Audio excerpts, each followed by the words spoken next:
എല്ലാ വിദ്യാർത്ഥികൾക്കും പുതിയൊരു വീഡിയോയിലേക്ക് സ്വാഗതം. ഈ വർഷത്തെ +1 higher secondary sports quota second allotment result June 15 പ്രസിദ്ധീകരിക്കും. ജൂൺ 15 എന്ന് പറയുമ്പോൾ ഞായറാഴ്ചയാണ്. അപ്പോൾ ഞായറാഴ്ചയാണ് ഈ ഒരു വിദ്യാർത്ഥികളുടെ ഈ ഒരു സ്പോർട്സ് കോട്ടയുടെ സെക്കൻഡ് അലോട്ട്മെൻറ്റ് റിസൾട്ട് പ്രസിദ്ധീകരിക്കുക. അപ്പോൾ വിദ്യാർത്ഥികൾക്ക് എങ്ങനെയാണ് ഈ ഒരു സ്പോർട്സ് കോട്ടയുടെ സെക്കൻഡ് അലോട്ട്മെൻറ്റ് റിസൾട്ട് പരിശോധിക്കാൻ പറ്റുക എന്നുള്ള കാര്യം നമുക്ക് നോക്കാം. അപ്പോൾ വിദ്യാർത്ഥികൾക്ക് ആദ്യം തന്നെ നിങ്ങൾ ചെയ്യേണ്ടത് hscap.kerala.gov.in എന്നുള്ള വെബ്സൈറ്റ് ഓപ്പൺ ചെയ്യുക. അപ്പോൾ വെബ്സൈറ്റ് ഓപ്പൺ ചെയ്ത് കഴിഞ്ഞാൽ വിദ്യാർത്ഥികൾക്ക് നിങ്ങളുടെ ഈ ഒരു റിസൾട്ട് വന്നു കഴിഞ്ഞാൽ നിങ്ങൾക്ക് ഇവിടെ കാണാനായിട്ട് സാധിക്കുന്നതാണ്. കാൻഡിഡേറ്റ് ലോഗിൻ സ്പോർട്സ് എന്ന് പറഞ്ഞുകൊണ്ട് കാണാൻ പറ്റും. കാൻഡിഡേറ്റ് ലോഗിൻ സ്പോർട്സ് എന്ന് പറഞ്ഞുകൊണ്ട് കാണാനായിട്ട് സാധിക്കുന്നതാണ്. അപ്പോൾ നിങ്ങൾക്ക് ഈ രീതിയിൽ കാൻഡിഡേറ്റ് ലോഗിൻ സ്പോർട്സ് എന്ന് പറഞ്ഞുകൊണ്ട് നിങ്ങൾക്ക് കാണാൻ സാധിക്കും. അപ്പോൾ നിങ്ങൾ ചെയ്യേണ്ടത് ഈ ഒരു കാൻഡിഡേറ്റ് ലോഗിൻ സ്പോർട്സ് എന്നുള്ളതിൽ ക്ലിക്ക് ചെയ്യുക. അപ്പോൾ ആ ഒരു ലിങ്കിൽ ക്ലിക്ക് ചെയ്ത് കഴിഞ്ഞാൽ പിന്നീട് നിങ്ങൾക്ക് നിങ്ങളുടെ ആപ്ലിക്കേഷൻ നമ്പർ നൽകാനുള്ള ഭാഗമുണ്ടാകും. അതായത് ആപ്ലിക്കേഷൻ നമ്പർ, അതുപോലെ തന്നെ അത് സ്പോർട്സ് കോട്ടയുടെ ആപ്ലിക്കേഷൻ നമ്പർ, അതുപോലെ തന്നെ നിങ്ങളുടെ ആ ഒരു പാസ്വേഡ്, അതുപോലെ തന്നെ നിങ്ങൾ ഏത് ജില്ലയിലേക്കാണോ അപേക്ഷിച്ചത് ആ ഒരു ജില്ല, അതിനുശേഷം ലോഗിൻ ചെയ്യാനുള്ള ഓപ്ഷൻ ഉണ്ടാകും. അപ്പോൾ അതിൽ ക്ലിക്ക് ചെയ്ത് നിങ്ങൾ ലോഗിൻ ചെയ്യുക. അപ്പോൾ ലോഗിൻ ചെയ്ത് കഴിഞ്ഞാൽ നിങ്ങൾക്ക് ഈ ഒരു സ്പോർട്സ് കോട്ടയിൽ അലോട്ട്മെൻറ്റ് കിട്ടിയിട്ടുണ്ടെങ്കിൽ സ്റ്റാറ്റസ് ഓഫ് അലോട്ട്മെൻറ്റ് എന്നുള്ളത് congratulations you have got allotment എന്ന് പറഞ്ഞുകൊണ്ട് കാണാനായിട്ട് സാധിക്കുന്നതാണ്. അപ്പോൾ അങ്ങനെയെങ്കിൽ നിങ്ങൾക്ക് സ്പോർട്സ് കോട്ടയിൽ അലോട്ട്മെൻറ്റ് കിട്ടി എന്നുള്ളത് നിങ്ങൾക്ക് മനസ്സിലാക്കാൻ സാധിക്കുന്നതായിരിക്കും. ഇനി അതുപോലെ തന്നെ വിദ്യാർത്ഥികൾക്ക് sorry you have no allotment എന്നാണ് കാണുന്നതെങ്കിൽ നിങ്ങൾക്ക് അലോട്ട്മെൻറ്റ് കിട്ടിയിട്ടില്ല എന്ന് മനസ്സിലാക്കാം. അതേസമയം no change in your allotted option എന്ന് പറഞ്ഞുകൊണ്ടാണ് കാണുന്നതെങ്കിൽ നിങ്ങൾക്ക് പുതുതായിട്ട് അലോട്ട്മെൻറ്റ് ലഭിച്ചിട്ടില്ല. ആദ്യം സ്പോർട്സ് കോട്ടയിൽ കിട്ടിയിട്ടുള്ള ആ ഒരു സീറ്റ് മാത്രമേ ഉള്ളൂ. ഇപ്പോൾ സെക്കൻഡ് അലോട്ട്മെൻറ്റിൽ കിട്ടിയിട്ടില്ല എന്ന് മനസ്സിലാക്കാവുന്നതാണ്. ഇതിന് ശേഷം വിദ്യാർത്ഥികൾക്ക് അലോട്ട്മെൻറ്റ് ലഭിച്ചിട്ടുള്ള വിദ്യാർത്ഥികൾ ചെയ്യേണ്ടത് നിങ്ങൾക്ക് അവിടെ കാണാൻ പറ്റുന്നതാണ് sports quota second allot results എന്ന് പറഞ്ഞുകൊണ്ട് കാണാൻ പറ്റും. അപ്പോൾ നിങ്ങൾ ആ ഒരു ലിങ്കിൽ ക്ലിക്ക് ചെയ്യുക.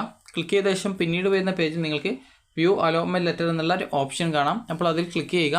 നിങ്ങളുടെ അലോട്ട്മെൻറ്റ് ലെറ്റർ ഡൗൺലോഡ് ചെയ്തെടുക്കുക. അതിനുശേഷം നിങ്ങൾ ചെയ്യേണ്ടത് ആ ഒരു അലോട്ട്മെൻറ്റ് ലെറ്റർ ഡൗൺലോഡ് ചെയ്യാനായിട്ട് പോയ പേജിൽ തന്നെ നിങ്ങൾക്ക് അവിടെ congratulation you have got allotment, അതുപോലെ തന്നെ ഏത് സ്കൂളിൽ ഏത് കോഴ്സിൽ എത്രാമത്തെ ഓപ്ഷനിലാണ് അലോട്ട്മെൻറ്റ് കിട്ടിയതെന്ന് കാണാൻ പറ്റുന്നതാണ്. അതുപോലെ തന്നെ നിങ്ങൾക്ക് ഫസ്റ്റ് അലോട്ട്മെൻറ്റ് അലോട്ട്മെൻറ്റ് കിട്ടി, സെക്കൻഡ് അലോട്ട്മെൻറ്റ് മറ്റൊരു ഓപ്ഷൻ കിട്ടുകയാണെങ്കിൽ സ്റ്റാറ്റസ് ഓഫ് അലോട്ട്മെൻറ്റ് എന്നുള്ള ഭാഗത്ത് congratulation you have got allotment in higher option എന്ന് പറഞ്ഞുകൊണ്ട് allotment in your higher option എന്ന് പറഞ്ഞുകൊണ്ട് കാണാൻ പറ്റും. അതായത് ഹയർ ഓപ്ഷനിലേക്ക് നിങ്ങൾക്ക് സ്പോർട്സ് കോട്ടയിൽ അലോട്ട്മെൻറ്റ് കിട്ടി എന്നുള്ളതാണ് അതിൻ്റെ അർത്ഥം. അങ്ങനെയുള്ള വിദ്യാർത്ഥികളും ഈ ഒരു സെക്കൻഡ് അലോട്ട്മെൻറ്റ് റിസൾട്ട് സ്പോർട്സ് എന്നുള്ള ആ ഒരു ലിങ്കിൽ ക്ലിക്ക് ചെയ്ത ശേഷം നിങ്ങളുടെ വ്യൂ അലോട്ട്മെൻറ്റ് ലെറ്റർ എന്നുള്ള ലിങ്കിൽ ക്ലിക്ക് ചെയ്ത് നിങ്ങളുടെ അലോട്ട്മെൻറ്റ് ലെറ്റർ ഡൗൺലോഡ് ചെയ്തെടുക്കേണ്ടതാണ്. അപ്പോൾ നിങ്ങൾ ഈ ഒരു second allotment allot results sports എന്നുള്ള ആ ഒരു ലിങ്കിൽ ക്ലിക്ക് ചെയ്ത ശേഷം പിന്നീട് വരുന്ന പേജിൽ കൺഗ്രാജുലേഷൻസ് എന്ന് പറഞ്ഞുകൊണ്ട് നിങ്ങൾക്ക് ഏത് സ്കൂളിൽ ഏത് കോഴ്സിൽ എത്രാമത്തെ ഓപ്ഷനിലാണ് സ്പോർട്സ് കോട്ടയിൽ കിട്ടിയതെന്ന് കാണാൻ പറ്റും. അപ്പോൾ നിങ്ങൾ അതനുസരിച്ച് നിങ്ങൾക്ക് സ്പോർട്സ് കോട്ടയിൽ കിട്ടിയിട്ടുള്ള സീറ്റിലേക്ക് നിങ്ങൾ അതായത് എവിടെയാണോ കിട്ടിയത് അവിടെ പോയിട്ട് നിങ്ങൾ പെർമനൻറ്റ് അഡ്മിഷനാണ് എടുക്കേണ്ടത്. അതുപോലെ തന്നെ ചില വിദ്യാർത്ഥികൾക്ക് സ്പോർട്സ് കോട്ടയിലും അലോട്ട്മെൻറ്റ് കിട്ടിയിട്ടുണ്ടാവും, അതുപോലെ മെറിറ്റ് കോട്ടയിലും അലോട്ട്മെൻറ്റ് കിട്ടിയിട്ടുണ്ടാവും. അത് കാൻഡിഡേറ്റ് ലോഗിൻ ഈ ഒരു SWS ലിങ്ക് വഴിയും അലോട്ട്മെൻറ്റ് കിട്ടിയിട്ടുണ്ടാവും. അപ്പോൾ അങ്ങനെയുള്ള വിദ്യാർത്ഥികൾ നിങ്ങൾക്ക് എവിടെയാണോ അഡ്മിഷൻ എടുക്കാൻ ഉദ്ദേശിക്കുന്നത്, ഏത് കോഴ്സിലാണ് ഇഷ്ടപ്പെട്ട കോഴ്സ്, അപ്പോൾ അവിടെ പോയിട്ട് അഡ്മിഷൻ നേടുക. ഇനി വിദ്യാർത്ഥികൾ ശ്രദ്ധിക്കേണ്ട പ്രധാനപ്പെട്ട കാര്യമെന്ന് പറയുന്നത് വിദ്യാർത്ഥികൾക്ക് ഇപ്പോൾ ഈ ഒരു സ്പോർട്സ് കോട്ടയിൽ അലോട്ട്മെൻറ്റ് കിട്ടിയിട്ടുണ്ടെങ്കിൽ നിങ്ങൾ അഡ്മിഷനായിട്ട് പോകുന്ന സമയത്ത് എന്തൊക്കെ ഡോക്യുമെൻറ്റ്സാണ് എടുക്കേണ്ടത് എന്നുള്ളതാണ്.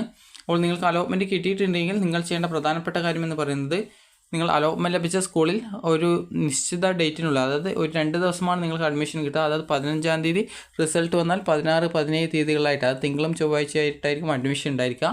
അപ്പോൾ നിങ്ങൾ ആദ്യ ദിവസം തന്നെ അഡ്മിഷനായിട്ട് പോകാനായിട്ട് ശ്രദ്ധിക്കുക. അപ്പോൾ നിങ്ങൾക്ക് ഇപ്പോൾ ഒരു ഉദാഹരണത്തിന് നിങ്ങൾക്കിപ്പോൾ ആദ്യമായിട്ട് സ്പോർട്സ് കോട്ടയിൽ ആദ്യമായിട്ടാണ് അലോട്ട്മെൻറ്റ് ലഭിച്ചതെങ്കിൽ നിങ്ങളിപ്പോൾ അഡ്മിഷനായിട്ട് പോകുന്ന സമയത്ത് നിങ്ങളുടെ പാരൻറ്റിനെയും കൂട്ടിയിട്ട് നിങ്ങളുടെ അലോട്ട്മെൻറ്റ് ലെറ്റർ, അതുപോലെ തന്നെ SSLCയുടെ റിസൾട്ടിൻ്റെ കോപ്പി, SSLCയുടെ ഒറിജിനൽ സർട്ടിഫിക്കറ്റ് ഉണ്ടെങ്കിൽ ഒറിജിനൽ സർട്ടിഫിക്കറ്റ് എടുക്കാം. അതുപോലെ തന്നെ നിങ്ങളുടെ TC, അതുപോലെ തന്നെ കോൺടാക്റ്റ് സർട്ടിഫിക്കറ്റ്, അതുപോലെ തന്നെ നിങ്ങൾക്ക് വല്ല ബോണസ് പോയിൻ്റ് ഉണ്ടെങ്കിൽ ബോണസ് പോയിൻ്റ് സർട്ടിഫിക്കറ്റ്, അതുപോലെ തന്നെ ടൈ ബ്രേക്ക് സർട്ടിഫിക്കറ്റ്, അതുപോലെ തന്നെ വല്ല ക്ലബ്ബ്, അതുപോലെ NSS അല്ല USS, LSS, NMMS, NTSC ഇതുപോലുള്ള പരീക്ഷകളുടെ സർട്ടിഫിക്കറ്റ്, അതുപോലെ തന്നെ സയൻസ് ക്ലബ്ബ്, സോഷ്യൽ ക്ലബ്ബ് ഇതുപോലെ ക്ലബ്ബുകൾക്ക് എന്തെങ്കിലും ഉണ്ടെങ്കിൽ അതിൻ്റെ ആ ഒരു സർട്ടിഫിക്കറ്റുകൾ, അതുപോലെ തന്നെ നിങ്ങളുടെ ആധാർ കാർഡിൻ്റെ ഒരു കോപ്പി, അതുപോലെ തന്നെ നിങ്ങളുടെ ഒരു പാസ്പോർട്ട് സൈസ് ഫോട്ടോ, അതായത് 2 പാസ്പോർട്ട് സൈസ് ഫോട്ടോ, അതുപോലെ തന്നെ വിദ്യാർത്ഥികളുടെ caste certificate, community certificate, SST വിദ്യാർത്ഥികളാണെങ്കിൽ കമ്മ്യൂണിറ്റി സർട്ടിഫിക്കറ്റ്, അതുപോലെ തന്നെ നിങ്ങൾക്ക് ഫീസ് ആനുകൂല്യമുള്ള വിദ്യാർത്ഥികളാണെങ്കിൽ ഇൻകം സർട്ടിഫിക്കറ്റ്, അതുപോലെ തന്നെ നിങ്ങൾ EWS വിഭാഗം വിദ്യാർത്ഥികളാണെങ്കിൽ EWS സർട്ടിഫിക്കറ്റ്, അതുപോലെ തന്നെ വേറെ എന്തെങ്കിലും റിസർവേഷൻ ഉണ്ടെങ്കിൽ ആ റിസർവേഷൻ ഡോക്യുമെൻറ്റ്സ്, അതുപോലെ തന്നെ പ്രധാനമായിട്ടും നിങ്ങൾ എടുക്കേണ്ട ഒരു ഡോക്യുമെൻറ്റ്സാണ് സ്പോർട്സ് കോട്ടയിൽ നിങ്ങൾ സ്പോർട്സ് അച്ചീവ്മെൻറ്റ് രജിസ്ട്രേഷൻ ചെയ്ത സമയത്ത് എന്തൊക്കെ ഡോക്യുമെൻറ്റ്സാണ് സ്പോർട്സ് അച്ചീവ്മെൻറ്റ് രജിസ്ട്രേഷനായിട്ട് നൽകിയിട്ടുള്ളത്. ആ ഒരു എല്ലാവിധ സ്പോർട്സ് കോട്ടയുടെ ആ ഒരു ഡോക്യുമെൻറ്റ്സും, അതായത് സ്പോർട്സ് കോട്ടയിൽ അപേക്ഷിക്കാനായിട്ട് നിങ്ങൾ എന്തൊക്കെ ഡോക്യുമെൻറ്റ്സാണോ അപ്ലോഡ് ചെയ്ത് കൊടുത്തിട്ടുണ്ടായിരുന്നത്, അതായത് സ്പോർട്സ് അച്ചീവ്മെൻറ്റ് രജിസ്ട്രേഷൻ ചെയ്തിട്ടുണ്ടായിരുന്നത്, ആ ഒരു ഡോക്യുമെൻറ്റ്സൊക്കെ അഡ്മിഷൻ സമയത്ത് എടുക്കേണ്ടതാണ്. അതോടൊപ്പം തന്നെ അഡ്മിഷൻ ഫീസ് കൂടി വിദ്യാർത്ഥികൾ എടുക്കണം. കാരണം ഇത് സ്പോർട്സ് കോട്ടയുടെ സെക്കൻഡ് അലോട്ട്മെൻ്റ് ആണ്, മുഖ്യഘട്ടത്തിലെ ലാസ്റ്റ് അലോട്ട്മെൻ്റ് ആണ് സ്പോർട്സ് കോട്ടയുടേത്. അപ്പോൾ ഈ ഒരു സ്പോർട്സ് കോട്ടയുടെ ഈ ഒരു അലോട്ട്മെൻറ്റിന് നിങ്ങൾ അഡ്മിഷനായിട്ട് പോകുന്ന സമയത്ത് ഫീസ് കൂടി എടുക്കേണ്ടതാണ്. അപ്പോൾ നിങ്ങൾക്ക് സ്ഥിരപ്രവേശനമാണ് കിട്ടുക, അതായത് പെർമനൻറ്റ് അഡ്മിഷനാണ് സ്പോർട്സ് കോട്ടയിൽ കിട്ടുക. കാരണം സ്പോർട്സ് കോട്ടയിലെ മുഖ്യഘട്ടത്തിലുള്ള ലാസ്റ്റ് അലോട്ട്മെൻ്റ് ആണ് ഈ ഒരു അലോട്ട്മെൻറ്റ് എന്ന് പറയുന്നത്. അപ്പോൾ നിങ്ങൾക്ക് ഈ ഒരു രീതിയിൽ നിങ്ങൾക്ക് അലോട്ട്മെൻറ്റ് ലഭിച്ച സ്കൂളിൽ പോയിട്ട് പെർമനൻറ്റ് അഡ്മിഷൻ എടുക്കാവുന്നതാണ്. അതുപോലെ ഈ ഒരു മെറിറ്റ് സീറ്റിൽ കിട്ടിയ വിദ്യാർത്ഥികൾ നിങ്ങളുടെ ഇഷ്ടപ്രകാരം ഏതിൽ വേണോ, സ്പോർട്സ് കോട്ടയിൽ കിട്ടിയ സീറ്റ് വേണോ അല്ലെങ്കിൽ ഈ ഒരു മെറിറ്റ് കോട്ടയിൽ അലോട്ട്മെൻറ്റ് കിട്ടിയ സീറ്റിലേക്ക് വേണോ എന്നുള്ള അനുസരിച്ച് നിങ്ങൾ അഡ്മിഷൻ നേടുക.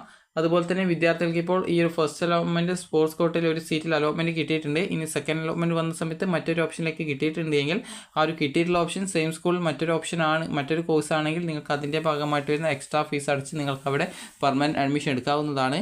അതേസമയം മറ്റൊരു സ്കൂളിലേക്കാണ് നിങ്ങൾക്ക് ഈ ഒരു സെക്കൻഡ് അലോട്ട്മെൻറ്റിൽ സ്പോർട്സ് കോട്ടയിൽ കിട്ടിയതെങ്കിൽ നിങ്ങൾ ചെയ്യേണ്ടത് നിലവിലെ സ്കൂളിൽ നിന്നുള്ള അഡ്മിഷൻ അങ്ങോട്ടേക്ക് ട്രാൻസ്ഫർ ചെയ്യപ്പെടുന്നതുകൊണ്ട് തന്നെ നിങ്ങൾ ഫസ്റ്റ് അലോട്ട്മെൻറ്റിൽ സ്പോർട്സ് കോട്ടയിൽ അഡ്മിഷൻ നേടിയ സീറ്റിൽ നിന്നും നിങ്ങളുടെ ഡോക്യുമെൻറ്റ്സ് ഒക്കെ തിരിച്ചു വാങ്ങിക്കുക. ആ ഒരു സ്കൂളിൽ നിന്ന് ഡോക്യുമെൻറ്റ്സ് ഒക്കെ തിരിച്ചു വാങ്ങി പുതുതായിട്ട് സെക്കൻഡ് അലോട്ട്മെൻറ്റിൽ, അത് സ്പോർട്സ് കോട്ട സെക്കൻഡ് അലോട്ട്മെൻറ്റിൽ നിങ്ങൾക്ക് എവിടെയാണോ കിട്ടിയത് ആ ഒരു സ്കൂളിൽ പോയിട്ട് നിങ്ങൾ പെർമനൻറ്റ് അഡ്മിഷൻ നേടുക. കാരണം സ്പോർട്സ് കോട്ടയുടെ സെക്കൻഡ് അലോട്ട്മെൻറ്റിൽ ടെമ്പററി അഡ്മിഷൻ ഇല്ല, പെർമനൻറ്റ് അഡ്മിഷൻ മാത്രമാണ് ഉണ്ടായിരിക്കുക. ഇനി വിദ്യാർത്ഥികൾ ചോദിക്കുന്ന പ്രധാനപ്പെട്ട കാര്യമാണ്, എനിക്ക് സ്പോർട്സ് കോട്ടയിൽ അപേക്ഷിച്ചു, എനിക്ക് അലോട്ട്മെൻ്റ് ഒന്നും ഇതുവരെ കിട്ടിയിട്ടില്ല, ഫസ്റ്റിലും കിട്ടിയില്ല, സെക്കൻഡിലും അലോട്ട്മെൻറ്റും കിട്ടിയില്ല, അപ്പോൾ എനിക്ക് ഈ സ്പോർട്സ് കോട്ടയുടെ സപ്ലിമെൻ്ററി ഘട്ടത്തിൽ അപേക്ഷിക്കാൻ പറ്റുമോ എന്നുള്ളത് വിദ്യാർത്ഥികൾ ചോദിക്കുന്ന പ്രധാനപ്പെട്ട ഒരു സംശയമാണ്. അപ്പോൾ നിങ്ങൾ ശ്രദ്ധിക്കേണ്ട പ്രധാനപ്പെട്ട കാര്യം എന്ന് പറയുന്നത്, നിങ്ങൾക്ക് ഈ ഒരു സ്പോർട്സ് കോട്ടയുടെ സെക്കൻഡ് അലോട്ട്മെൻറ്റിന് ശേഷം നിങ്ങൾക്ക് ഈ ഒരു സ്പോർട്സ് കോട്ടയുടെ, അതായത് സ്പോർട്സ് കോട്ടയെല്ലാം അതുപോലെ മെറിറ്റ് കോട്ട, അതുപോലെ തന്നെ MRS കോട്ട, അതുപോലെ തന്നെ സ്പോർട്സ് കോട്ടയിൽ കിട്ടാത്തത് കൊണ്ട് നിങ്ങൾക്ക് കമ്മ്യൂണിറ്റി കോട്ട, അതുപോലെ തന്നെ മാനേജ്മെൻറ്റ് കോട്ട, ഈ ഒരു ഏതെങ്കിലും ഒരു കോട്ടയിൽ നിങ്ങൾ അഡ്മിഷൻ നേടിയിട്ടുണ്ടെങ്കിൽ പിന്നീട് സ്പോർട്സ് കോട്ടയുടെ സെക്കൻഡ് അല്ല ഈ ഒരു സപ്ലിമെൻ്ററി അലോട്ട്മെൻറ്റിൽ അപേക്ഷിക്കാനായിട്ട് സാധിക്കുന്നതല്ല. അതായത് ഏതെങ്കിലും കോട്ടയിൽ അഡ്മിഷൻ നേടിയ വിദ്യാർത്ഥികൾക്ക് പിന്നീട് വിവിധ കോട്ടകളുടെ സപ്ലിമെൻ്ററി ഘട്ടത്തിൽ പങ്കെടുക്കാനുള്ള സൗകര്യം ഉണ്ടായിരിക്കുന്നതല്ല. എന്നാൽ ഇതുവരെ അലോട്ട്മെൻ്റ് ഒന്നും കിട്ടാത്തൊരു വിദ്യാർത്ഥിയാണെങ്കിൽ നിങ്ങൾക്ക് ഈ ഒരു സ്പോർട്സ് കോട്ടയുടെ സപ്ലിമെൻ്ററി ഘട്ട അലോട്ട്മെൻറ്റിൽ പങ്കെടുക്കാൻ സാധിക്കുന്നതായിരിക്കും. അപ്പോൾ വിദ്യാർത്ഥികൾക്ക് ഈ ഒരു വീഡിയോ ഉപകാരപ്രദമായിട്ടുണ്ടെന്ന് കരുതുന്നു. ഉപകാരപ്രദമായിട്ടുണ്ടെങ്കിൽ ലൈക്ക് ചെയ്യുക, ഷെയർ ചെയ്യുക. Thank you for watching.